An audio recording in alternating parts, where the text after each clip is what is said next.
There as Dayton City Manager unveils his budget plan for next year.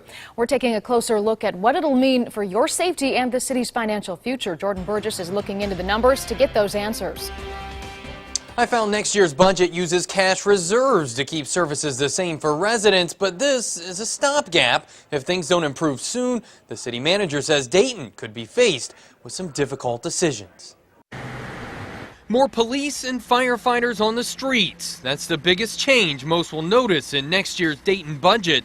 It's something City Manager Tim Reardon thinks is making a difference. Overall, there's a continuing decline in crime and a continuing decline in the number of fires. But the small gains Dayton has made since the recession could be in jeopardy in another year.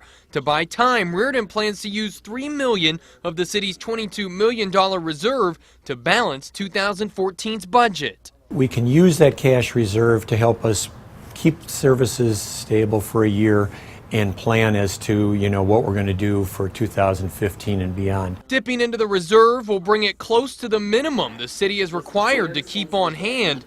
We asked what the impact will be on the city's finances. How much risk do you think there'd be in using that?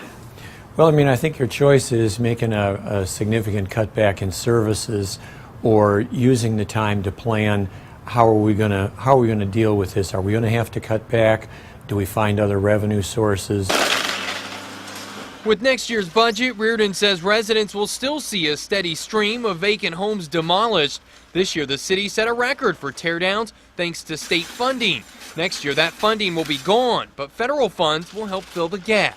We think it's improving the neighborhood, it's addition by subtraction. The budget also includes money to replace the city's streetlights with more efficient LED technology and to repopulate the city's trees after some were killed by the emerald ash borer and Asian beetle.